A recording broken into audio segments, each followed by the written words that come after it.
Om Namo Bhagavate Vasudevaya. Om Namo Bhagavate Vasudevaya. Om Namo Bhagavate Vasudevaya. Hare Krishna, dear devotees. Thank you very much for joining us today. So we want to continue with the 4th canto and 13th chapter onwards. I'd like to seek your good wishes and your blessings.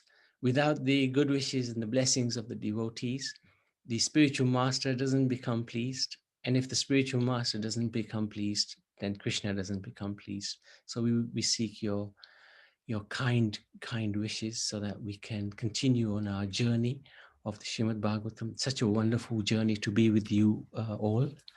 And let's learn a few more things and share a few more things between ourselves. So 13th chapter, this verse number 6.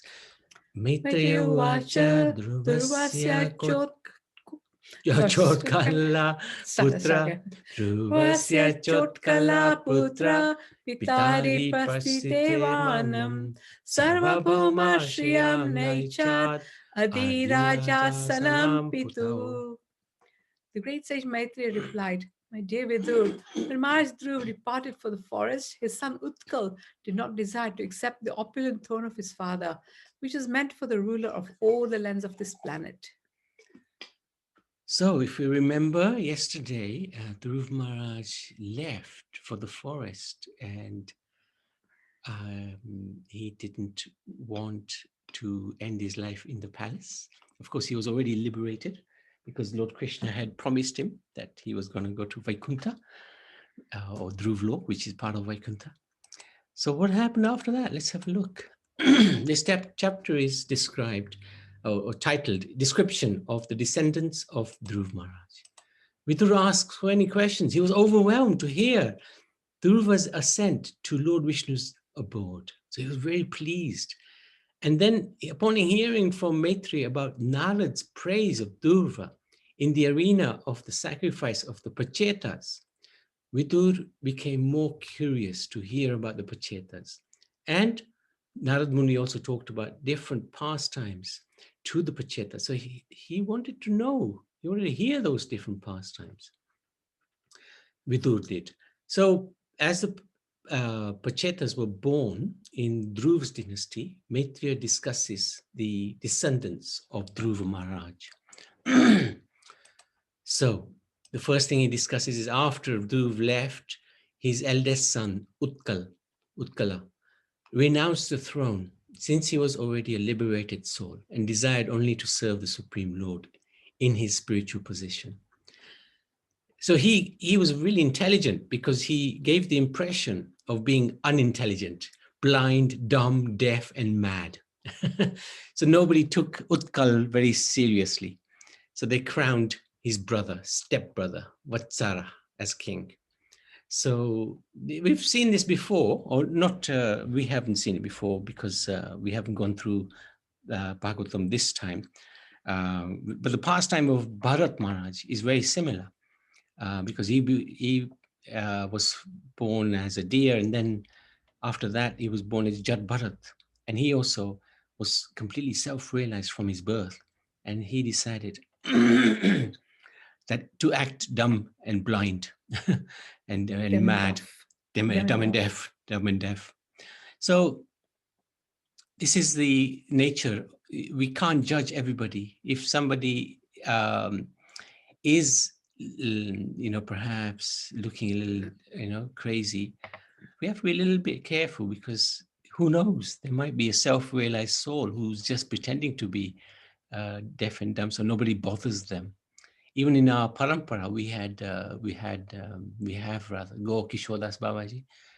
He used to do some really avadut things, and people sometimes used to mistaken him for a little bit crazy.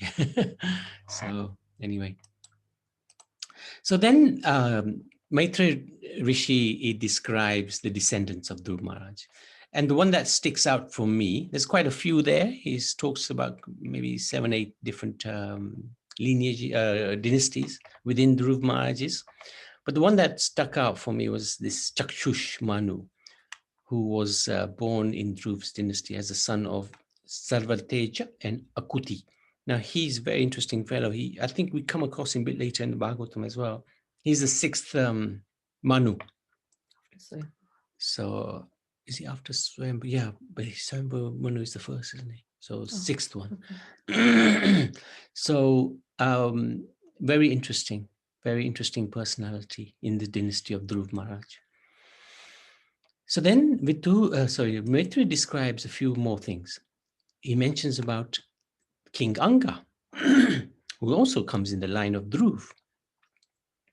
And he says about King Anga, the great king, but he left home being disgusted with his son. So Vidur made inquiries. What do you mean? How can a great soul like King Anga have such a bad son as Vena? And Maitra also mentioned to Vidur that the sages actually cursed Vena to die. So Vidur asked, how was that? How did that happen? So then Maitra goes into the pastime. Okay, King Anga, he performed a yajna, and the yajna was performed by qualified priests, and they wanted to attract the devatas to come and accept the offerings, but they failed to do so. Everything was fine. Everything was perfect. The priests chanted nicely the prayers from the Yajurveda. Everything was available, and the yajna was perfectly performed with all the different ingredients, but none of the demigods came to accept the oblations. So they were all really sad and surprised. And the king inquired, what was his fault? What did he do wrong? Why hadn't they come? Then the sage thought, and they explained that, my dear king, you in this life are sinless, but in your past life, you committed a sin which has caused you to have no sons in this life. So then they advised the king to perform a sacrifice to please Lord Hari. When the Lord would come, the demigods would also come to accept their share in the sacrifice. So don't worry, let's worship the Lord. The Lord fulfills the desire of one who worships him. So the priests then, they did another sacrifice. The priests offered oblations to Lord Vishnu, and a person appeared from the yajna carrying a pot of pasayan, which is like sweet rice, which the king, he smelled it, and then he gave it to his queen, his queen was an unusual character. She was actually the daughter of Mrityu, the personality of death. Hare Krishna, Prabhuji. Yes. This happened in Ramayanam, Oslo. This happened in Ramayana. That's correct. You're absolutely right. With Dashrath Maharaj. Correct. Born in the dynasty of irreligion, from his mother's side, Vena. So a son was born as a result of the pasayan being given to the queen. His name was Vena. And he was greatly irreligious because of the lineage of his mother, Mrityu. It was so bad, he would, whilst playing with his friends, he would kill them. And he was very, very mischievous. The king tried unsuccessfully to reform Vena, but then gave up hope. He tried a lot. He thought that sonless people are very fortunate, as they do not have to suffer unbearable grief caused by a bad son. He further thought that a bad son is better than a good son, as the bad son creates a hellish situation leading to detachment from material life, whereas a good son creates attachment to home. So it's almost like a double-edged sword. If you don't have children, you're lamenting that, something's missing in my life. If you have children, then if they're good children, then you're going to be attached to them. You're going to be living at home and not wanting to leave home to make spiritual advancement. Of course, you don't have to leave home to make spiritual advancement, but if you're at home, it's not always conducive to making spiritual advancement. And if you have bad children, then again, you are going to be lamenting from a material point of view.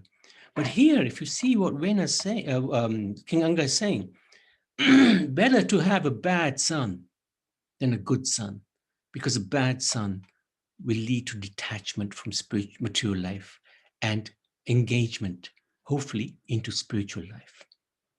So this is very, very instructive. And we may be at different stages in life. Some of us have children who are grown up. Some of us have children who may not have grown up yet, and they're still in the process of education. Some of us will be very young and not maybe taken to the married life. So everybody's at different stages. According to our karma, we will have children or not have children, or have good children or bad children. But one thing is for sure, if we do have children, we have to somehow or other at some point become detached from them. Now, it helps if the Lord can create a situation where the children, make a natural a natural move to become detached. Lord can create a lot of situations where, the attachment from the children automatically break. So that is really nice. If that happens, then at least your focus is then properly engaged in Krishna consciousness. If one is in family life and very difficult to get out of family life and is approaching quite old age, then we have to be extremely careful, because we will not leave this cycle of birth and death due to attachment to family. And that means we will be in this world again and again and again and again. So at some point, there has to be this detachment, physical, mental, and spiritual. Even Queen Kunti, her sons were Pandavas, the dear devotees of the Lord. But what does she pray? We read it in the second canto. Or was it the first canto? First canto. She prays, please, my dear Lord, let me be detached from my children and their devotees. So, very interesting aspect of the Bhagavatam here. Oh, yes, that's right. After many, very important point, thank you. After many sleepless nights, the king finally left home. So he had enough. And they tried to find him. They tried to look for him. They couldn't find him. He'd gone. Any questions? Any comments? Any realizations?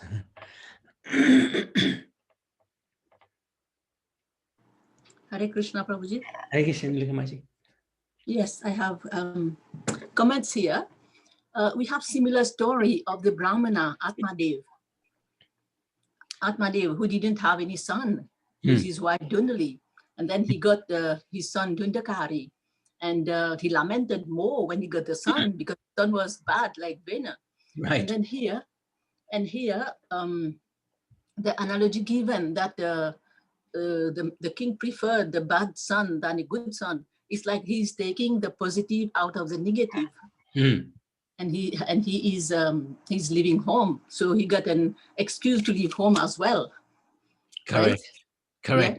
Correct. And then here another question is, we on chapter. Okay, when we finish chapter 14, then I have a question for chapter 14. Okay. So shall we go into chapter 14? Yeah. Okay.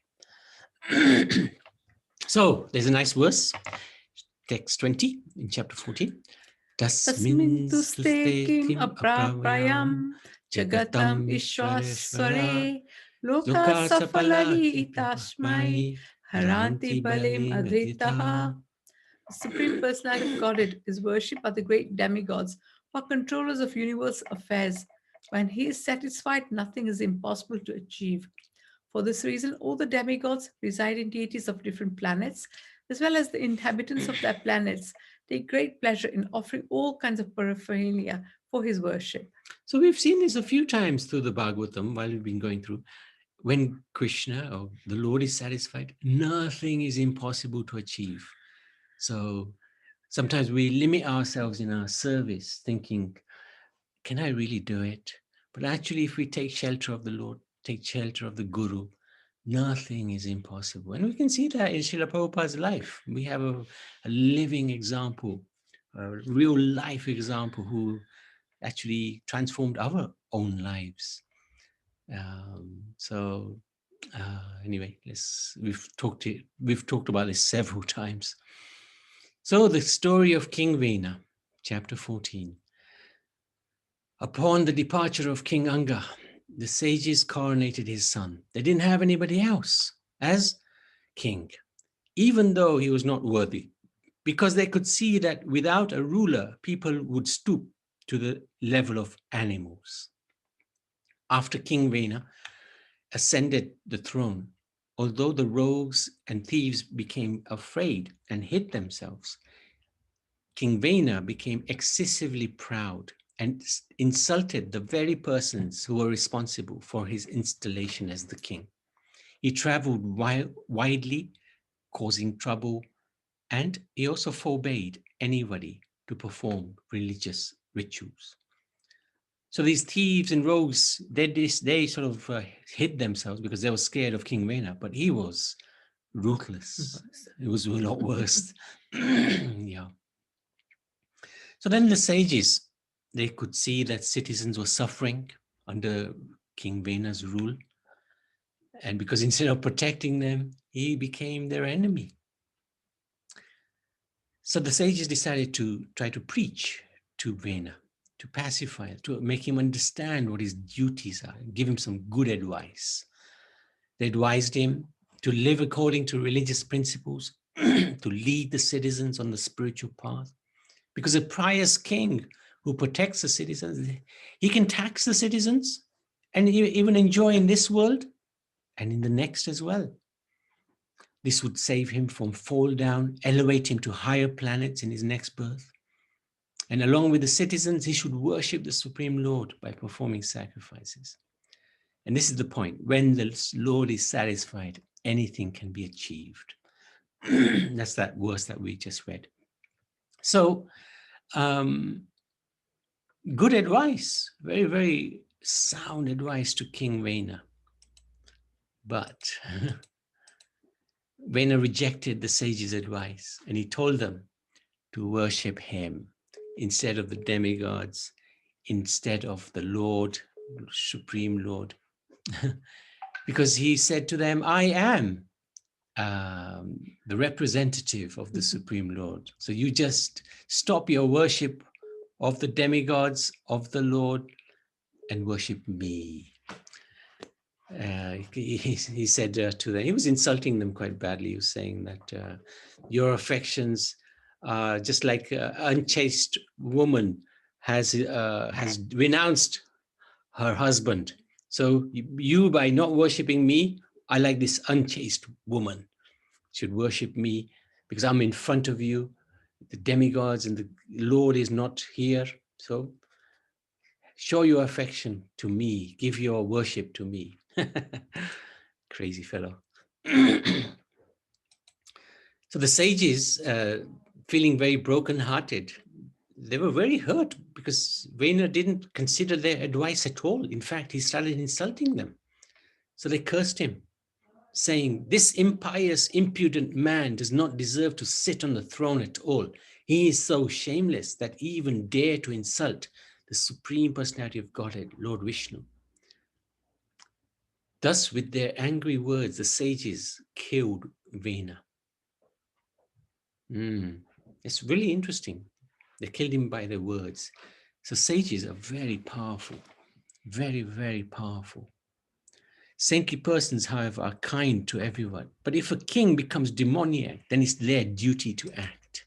This is the point. There's King Vena, there's the sages, headed by Bhrigu Muni, I think it was, who decided that enough is enough. This fellow's really crazy, man. Let me just do that.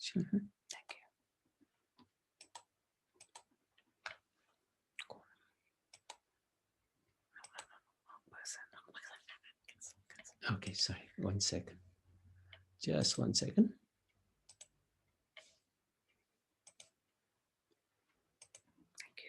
Okay, so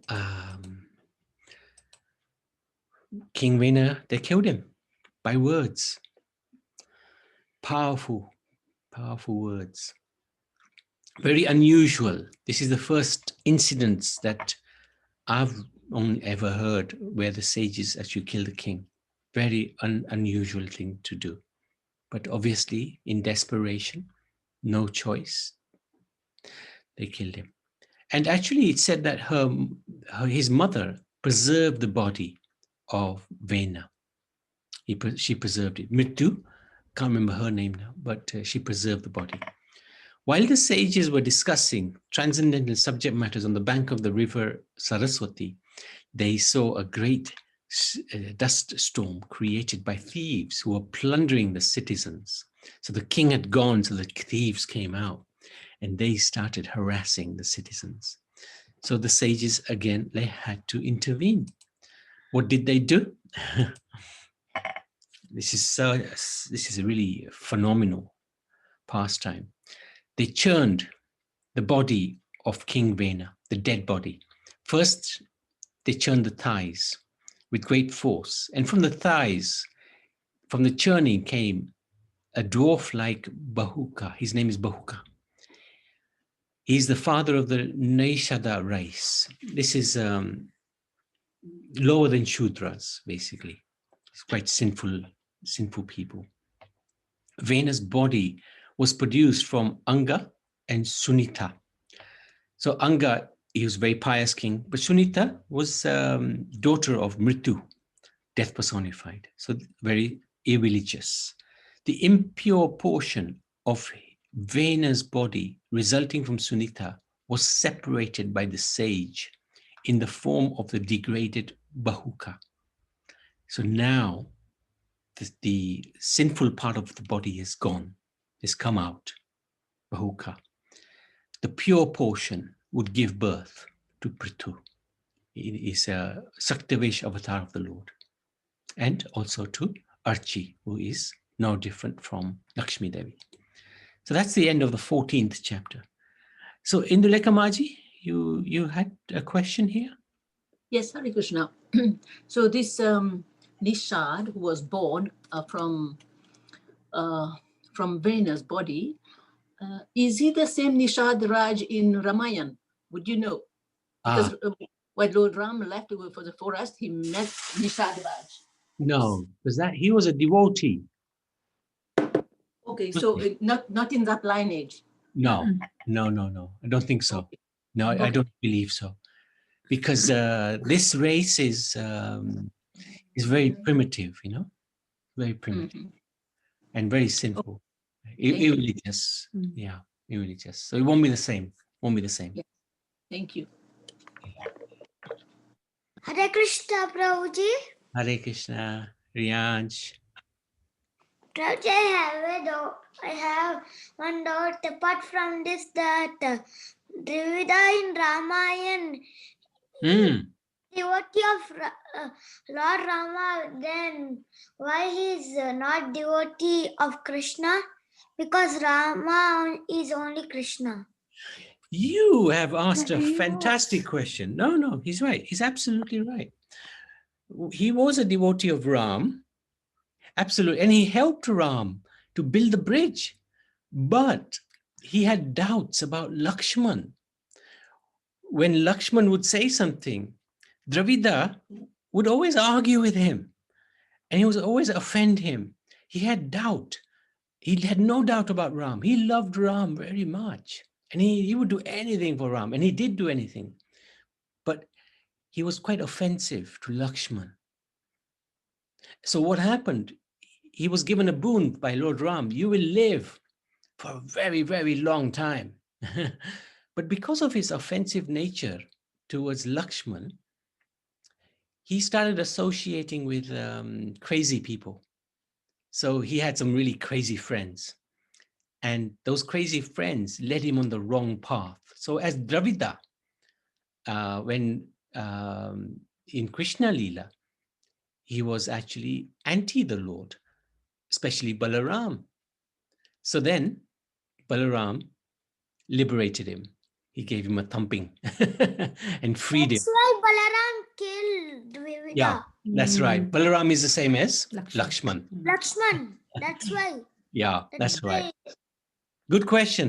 And very well thought of, young man. I'm very impressed. Good boy. Thank you for that, Riyaj. Okay. And Prabhuji, I have a doubt that why is the offensive of Lakshman? Why? He just, he loved Ram very much, but Ram and Lakshman were very, very different. Ram was always cool and calm and always gave advice which was very appropriate. But Lakshman... But Prabhuji, I am asking the reason. Yes, Why? I'm telling you. The reason is because Lakshman's character was different from Ram's. And Davida could not understand that these are both supreme personalities of Godhead.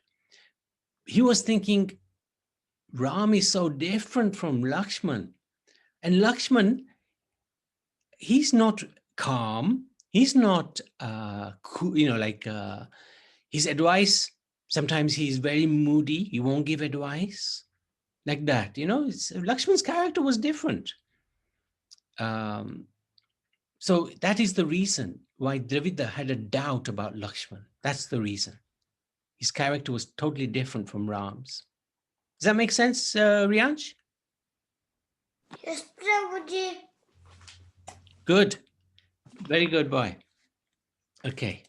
Unless there's anybody else, we can move on to chapter 15. So, 2 texts here. Brahma Jagat Guru Deve Sahasrita Sureshware Vanashyasya Dakshine Haste Triswachinam Gada Prita Padayor Aravindam Cha Tam Vene Hare Kalam Yasya Pratihatam Chakram Amsha Sa Paramestitana. Lord Brahma, the master of the entire universe, arrived there accompanied by all the demigods and the chiefs. Seeing the lines of Lord Vishnu's palm on King Prithu's right hand and impressions of lotus flowers on the soles of his feet, Lord Brahma could understand that King Prithu was a partial representation of the Supreme Personality of Godhead, one whose palm bears the sign of a disc as well as other such lines should be considered a partial representation or incarnation of the Supreme Lord. So, just because somebody says he is the incarnation of the Lord doesn't mean he's an incarnation of. There has to be some proof. So, what happened? The sages, this chapter is called King Prithu's Appearance and Coronation. The sages again churned the body of Vena. This time, the 2 arms. And by their churning, and this churning is something that these sages are qualified to do. Again, it's the first time I'm hearing in the pastimes of in Vedic tradition this happening. So it's obviously not unique because the sages must have done it before. It must be in this process must be given in the scriptures. But these sages are powerful enough to be able to churn the body of even a very sinful person. And who's coming out of this body? A couple, Prithu and Archie. Prithu is regarded to be a partial incarnation of the Supreme Personality of Godhead. And Archie, the goddess of fortune, his constant companion. They appear to protect the people of the world. Now they're brother and sister, if you like, because they came from the body of Vena. But actually their eternal relationship is they're consorts. So goddess of fortune is the consort of Prithu. So that's what happened. They remained the consort of each other. The Brahmins, the sages, the Gandharvas, everybody was jubilant. Lord Brahma, as we just discussed in the verse, appeared with the Devatas and he saw the marks on Prithu's hands and lotus feet. So this is him. This is what we were discussing yesterday, how Prithu and came out of the body of Vena, and the arms are not there anymore, and there's one thigh missing here. There's Lord Brahma, the Brahmins, and there's Prithu Maharaj and Archie. Extraordinary picture, this one, painting, beautifully done. And then this is, of course, Lord Krishna's hands. It's different from Prithu. He is regarded to be a Shakti-avesh avatar, empowered personality, empowered by the Supreme Personality of Godhead, a partial incarnation of the Lord. And this is his lotus feet. This is Krishna's lotus feet. So he won't have all of the symbols that Krishna has on his hands and on his lotus feet, but he'll have some of the symbols. And Prabhuji, what is that fish on his feet? Yes, that's like Matsya. Fish is very smart, especially underwater. So Prabhuji, fish is very smart. Yeah. It is an animal. Animals do not have mind only. There you have. There are some very smart fishes, especially dolphins. They can actually communicate with humans as well. So you'll be surprised. All life has some intelligence. We may not be able to perceive that intelligence. Even trees have some little degree of consciousness. So don't underestimate any life in this world. Yeah. And Prabhuji, what is that near that conch shell? This one? Not Prabhuji, under. Yes. This one. This is the bow. This is the bow. But we'll go through these symbols in a lot of detail in one session, because there's a lot of significance to every single symbol. Is that okay? Okay, Prabhuji. Good, good. Very good. I'm glad you're so inquisitive. That's very good. Good sign. People from all directions collected, all different paraphernalia for Prithu's coronation ceremony. All the rivers, seas, hills, mountains, serpents, cows, birds. See, Rianch, even the serpents, cows, birds, animals, heavenly planets, earthly planets, all of the living entities collected various presentations according to their ability to offer to the Prabhuji. So even the cows, we might think, oh, they're dumb, but they're not. They're really smart. Serpents. Sorry? Serpents. Serpents as well. Extraordinary, isn't it? Extraordinary. I was surprised when I read that. Anyway, there you go. The various demigods presented Prithu with very valuable gifts, such as whisks, umbrella, flower garlands, etc. Lord Vishnu even presented him with the Sudarshan Chakra. So Lord Vishnu came in the coronation and also gave him his Sudarshan. There he is. There he is.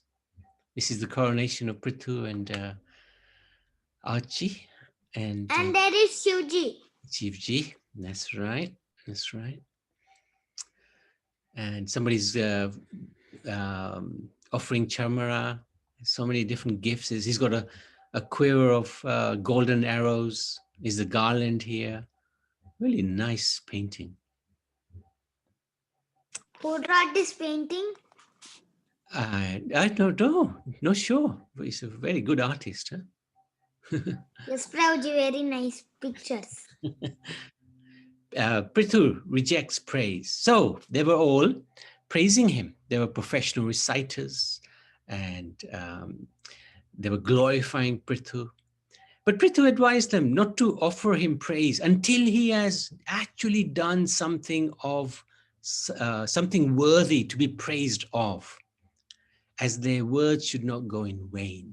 So sometimes we might get people to say, hey, you are really great. You're doing this. You can say to them, no, I haven't done anything. Let me do something. Then maybe we can talk.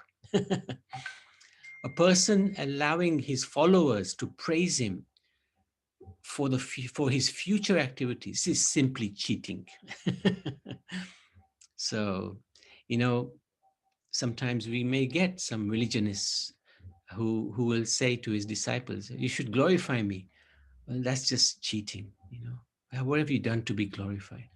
Saintly persons actually do not like to hear themselves praised. This praise can be very detrimental to one's spiritual life. It can increase one's false ego. It will take away also any pious credits that we have. When somebody praises us, they inherit our pious activities, pious credits. And when they criticize us, they take our impious credits. So interesting how Prithu is actually saying to them, please don't glorify me. And he's saying it in a very nice way. Oh, is that it? That's it. Yeah. Oh, okay. A very small chapter, that one. So that's the end of 15th chapter.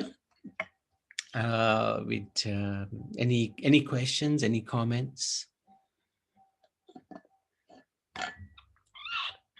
No, not even. Yeah. Like you said. Yeah, maybe.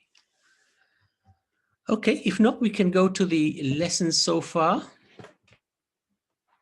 So, Indulekha Maji.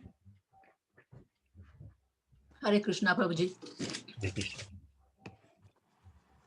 1 second, please.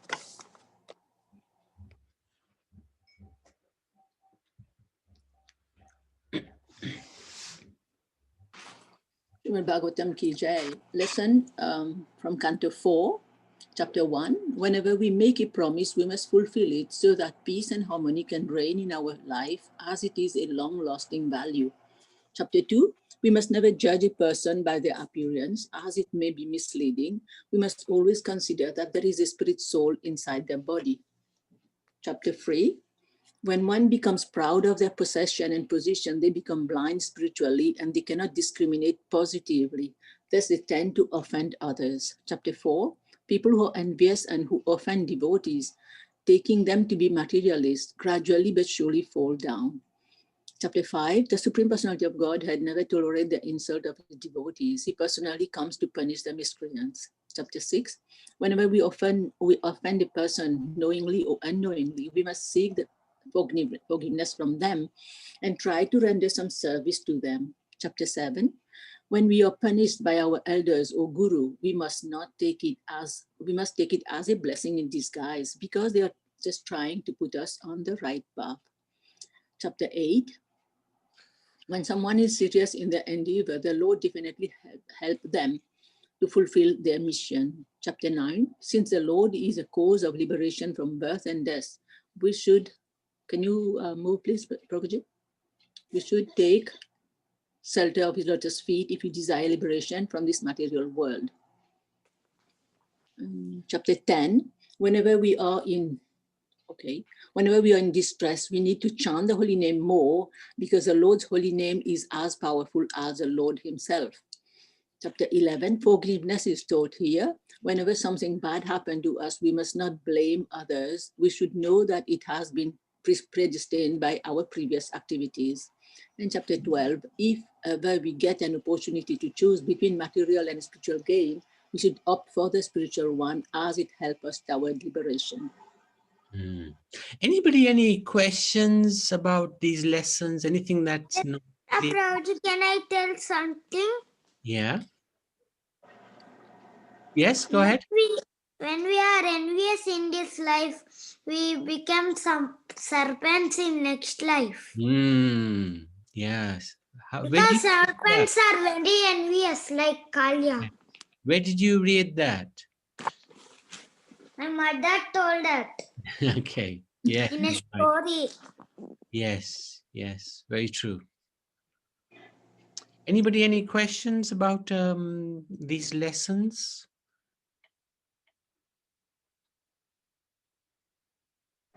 Any comments or any correction would be welcome. We'll go through them in some detail anyway, later on. So, Madhusudan Prabhu? Hare Bol, Hare Krishna. Hare Krishna. Jai Srila Prabhupada ki Jai. Jai Om Namo Bhagavate Vasudevaya. Jai Srila Prabhupada ki. These are very interesting chapters, and what Srimad Bhagavatam here, it doesn't hold back on some of the good and the bad and the ugly. And even though Dhruv Maharaj had acquired so much and ruled for so many thousands of years, and obviously in his kingdom, the citizens were very happy, the religious principles were implemented, sages were very happy. But then the descendants, it just can't guarantee that, things will carry on as they are, and things go bad, don't they? With King Anga not having any son, and his sacrifices, his yagyas, then with Suniti having those qualities.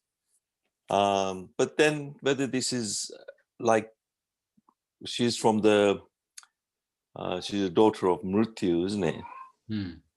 So there are those qualities. When the two qualities combine and mix, then you don't know what sort of qualities are going to manifest. And King Vena really showed it, didn't he? And King Vena, he showed all the different qualities, but the extraction of those qualities back by the sages is some skill that, scientists may try to wonder how is it anything to do with DNA extractions or whatever. I don't, it's some mind-blowing actually, But interesting anyway, from these instructions in these chapters, then, from King Vena's example, some very negative incident like having a bad son can be seen as a boon, if it actually leads to detachment from material existence and sends one on the path of devotional service. And that can only happen if there's blessings of the Supreme Lord. Somehow there must be some sort of divine plan for him, and that he eventually, does realize what is happening, and then he leaves the forest. And, when they couldn't find him, so when they say that, if other people can realize a super soul, an Atma, they would be able to find him. But obviously, King Anga is gone, Second point is that, it is important to maintain Sanatana Dharma, Varnashram system as much as possible. When that deteriorates, and then the leaders that take over don't allow, like, we've seen examples of countries like China and all that, and there's nothing different from what Hiranyakashipu was also doing. Didn't want any worship of the Lord, only worship me, I'm the Supreme Lord here. And King Vena also made the same points. And these are all actually misleading personalities, And when we vote for leaders, those are the leaders that come. And, Bharat has suffered a lot in the hands of misleaders. Prabhupada would say these are all politicians, all misleading the people, So King Vena was also doing the same, but somehow sages had the power. Like you said, I've never come across that sort of before, where they actually killed the leader. The sages had the power to do it. Which is amazing, So we still have to maintain that Sanatana Dharma principles. Although attempts have been made so much in Bharat to destroy the Bharatiya culture. Guru Maharaj always used to emphasize that Sanatana Dharma is eternal. You can't just destroy it. The attempts have been made by Mughals and British, and also, last point is that Prithu Maharaj instructs us that we have to earn and prove the qualities. I would have added one more word there, which is that manifest the qualities first, for which then, we deserve the praise actually. So the qualities must manifest in us before we deserve any praises as well, which you made the point. So key instructions, very nice pastimes here, amazing concepts come out, Yeah, thank you very much. Very much, very good. Hey, Sri Prabhupada ki jai. Jai. Anybody else? Any questions or any comments? Otherwise, we can. Hare Krishna Prabhuji. Yes. Hey, Hari Can I Bokurian. tell? Yes. Yeah, go. I have a question that which is the topmost, that Srimad Bhagavatam or Bhagavad Gita? Which is, Anyone, Prabhuji? Any? which is the topmost? Is that your question? Yes, Prabhuji. Which one do you think is the topmost?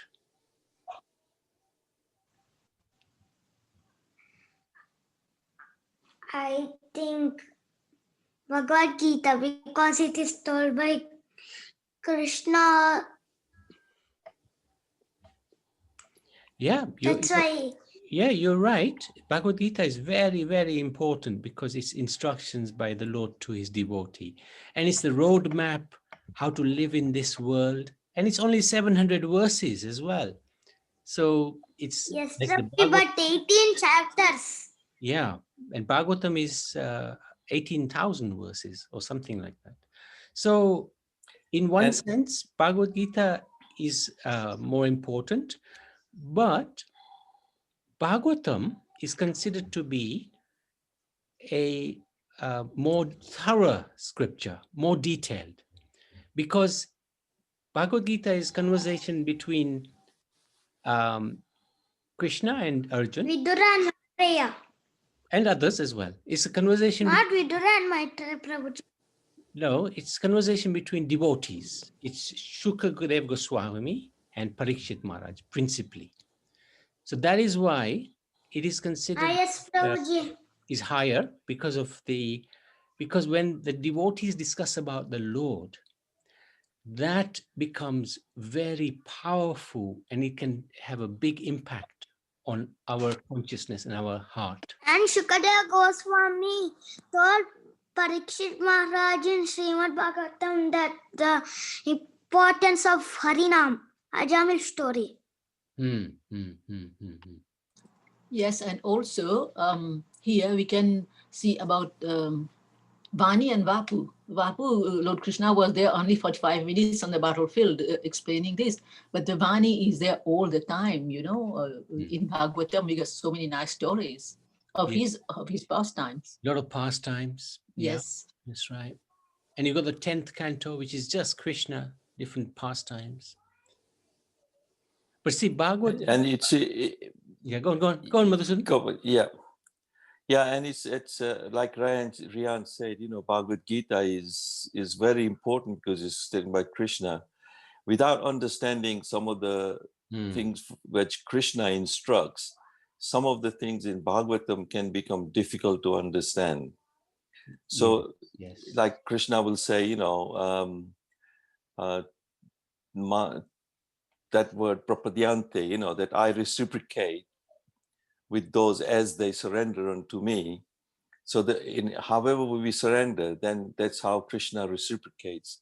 So you can see from this Bhagavatam that different personalities also surrender. I mean, King Vena didn't want to surrender at all to any, not even to any of the religious principles even. And to respect the sages even, you know. So as they surrender, Krishna reciprocates. So finally, you know, that's how he ends up buying. But then, so Bhagavad Gita is very important for us to understand a lot of the things. And the Bhagavatam takes you on further. Yeah. And both are important because one teaches how to live life and one teaches how to die. Bhagavad Gita teaches us how to live, whereas Parikshit Maharaj taught with a question, right? How to die. So both of them are very important. Thank you. Good. That's very nice. And Prabhuji, Srimad Bhagavatam takes us into the journey. Bhagavatam takes us on a nice journey, but Bhagavad Gita as well.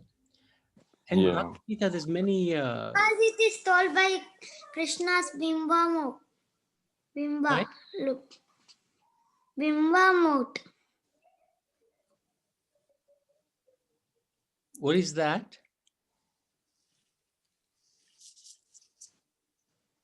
Anyway, They're both important. And initially, like what you're doing, learning the verses of the Bhagavad Gita is very, very good, very important. So you just carry on as you're doing, huh? And then later on. Okay, Yeah. okay, Prabhuji, I know one verse only. Very. Which, for what, Bhagavatam? Yes, Prabhuji. No, you know a few because you chant them with us. The Nishinga ones. Yeah, but Yeah. Yes, Prabhuji. yeah, no, you know quite a few. Anyway, don't worry. Yeah, but Bhagavad Gita is like the foundation. Then you yeah. build on that, and then you do the Srimad Bhagavatam. So that's fine. It's good. What you're doing is very nice. And I'm glad you're participating with us. You're going through the stories with us. Very important, young man. So good boy. And you're only 7. I can't believe that. It's absolutely amazing. Very good lad. Hare Krishna.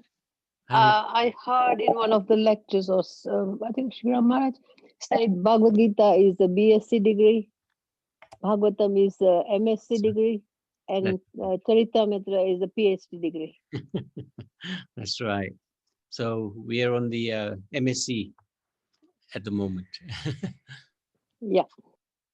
Very nice. Good points. Okay. Anybody else? Okay, so let's go to the, yeah, let's just do this.